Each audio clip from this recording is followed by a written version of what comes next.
उस वक्त में 16 साल का लड़का था, एक आम सा नौजवान मगर जिंदगी के कई राजों से नावाकिफ। हमारा घर गली के एक पुरसुकून कोने में था। गली में सब लोग एक दूसरे को जानते थे। गली के शुरू में मेरी मां की दोस्त रहती थी। हम इसे बचपन से खाला कहकर बुलाते थे। खाला के 4 बच्चे थे, सब बड़े और खुश थे। शौहर अक्सर बैरून मुल्क काम करने के लिए जाते थे। हर साल वो घर आते और वापस जाते वक्त अपनी बीवी के लिए नया तोहफा ले आते। मोहल्ले वाले उनके आने जाने पर बातें करते। खाला की शख्सियत बहुत मुनफरिद और खुश मिजाज थी। लंबा कद, गोरी रंगत, बड़ी रोशन आँखें थीं। बात करते वक्त खुशबू और नरमी सब जगह महसूस होती। अक्सर मैं इन्हें हंसकर आहिस्ता बोलो कहती थीं, मगर अब मैं सुनकर दिल में हलचल महसूस करता। शाम को मैं अपना होमवर्क उसी कमरे में करता जहाँ मैं और खाला अक्सर बातें करती थीं। खाला की बातें कभी मामूली मामलात से हट जाती थीं, कभी कभी बातें दिलचस्प और सीखने के काबिल होती थीं। मैं किताब पर नजरें जमाए खामोशी से सुनता रहा। उसी दौरान स्कूल में एक नया लड़का आया। उसका नाम यासिर था। इब्तिदा में दूरी महसूस हुई। चंद दिनों में हम अच्छे दोस्त बन गए। खुशी हुई। यासिर मुझसे 2 साल बड़ा और तजुर्बाकार था। वो अजीब बातें बताता और हंसकर सुनाता। एक दिन वो हंसकर कहने लगा, ये सब पढ़ाई से नहीं आता। इसके अल्फाज मेरे जहन में बैठ गए। मैं सोचने लगा। फिर एक दिन मोहल्ले में हलचल मची, कुछ गैर मामूली हवा। गली के कोने वाले घर में चोरी की खबर आई। सब लोग खौफ और हैरत से घबरा गए, परेशान हुए। उसी शाम खाला हमारे घर आई, चेहरे पर घबराहट। इन्होंने मुझसे कहा, आज दिल बहुत खौफजदा है। शौहर और बड़े बेटे बाहर शहर में थे, गैर हाजिर। घर में सिर्फ खाला और 2 छोटे बच्चे मौजूद थे। बच्चे 3 और 5 साल के थे, खुश और मासूम। खाला ने कहा, अगर आज रात चोर आया तो मुश्किल होगी। मां ने कहा, तुम जाकर इन्हें हिम्मत दो, यकीन दिलो। खाला ने कहा, ये लड़का अब काफ़ी बड़ा और जिम्मेदार है। कम अज़ कम अगर कोई आया तो शोर मचाएगा। मां ने मेरी तरफ देखा, कहा, आज रात तुम जाओ। मैंने आहिस्ता कहा, ठीक है। खाला खुश हो गईं। इन्होंने कहा, तो फिर अभी चलें, जल्दी तैयार हो जाओ। मैंने अपना नाइट सूट और कुछ किताबें उठाईं। घर में पहले भी आना जाना होता रहा, मगर आज माहौल बिल्कुल मुख्तलिफ और संजीदा था। हर तरफ खामोशी। खाला ने मेरा हाथ पकड़कर बेडरूम में ले आए।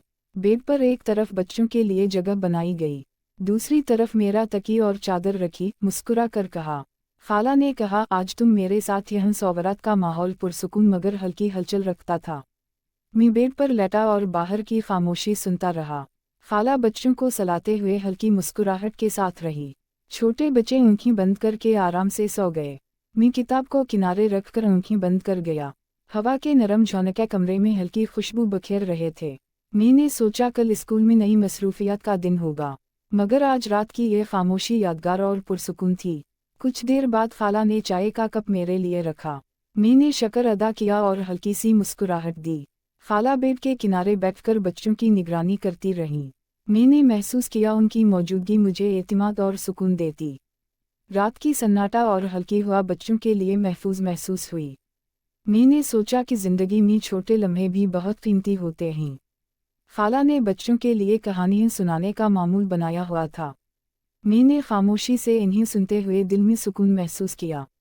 रात के बीच में अचानक बाहर किसी चीज़ की आवाज़ आई। मैं थोड़ा सा हिल गया, मगर खौफ ने जल्द ख़त्म किया। खाला ने मुस्कुरा कर कहा, सब ठीक है, परेशान मत होना। मैंने गहरी सांस ली और दोबारा आराम से लेट गया। बच्चे पुरसुकून सो रहे थे और माहौल मुकम्मल सुकून रखता। मैंने सोचा, मोहल्ले में हमेशा अमन और सुकून ज़रूरी हैं। खाला के साथ वक्त गुजारना यादगार और दिलचस्प महसूस हुआ। रात के लम्हात सीखने, खामोशी और सुकून का बेहतरीन इम्तिजाज थे। सुबह की हल्की रोशनी कमरे में फैल गई थी। मैंने आहिस्ता आँखें खोलीं और दिन की तैयारी शुरू की। खाला ने मुस्कुरा कर कहा, अब स्कूल का वक्त करीब है। मैंने नाश्ता किया और किताबें अपने बैग में रखीं। छोटे बच्चे भी जाग गए और खुशी खुशी खेलने लगे। खाला ने बच्चों के लिए नाश्ते का इंतज़ाम और तैयारियां कीं। मैंने महसूस किया कि मोहल्ले का हर दिन नई कहानी सुनाता। कल के दिन की तवक्को और आज के तजर्बे ने दिल खुश किया। मैंने खाला को अलविदा कहा और स्कूल के लिए रवाना हुआ।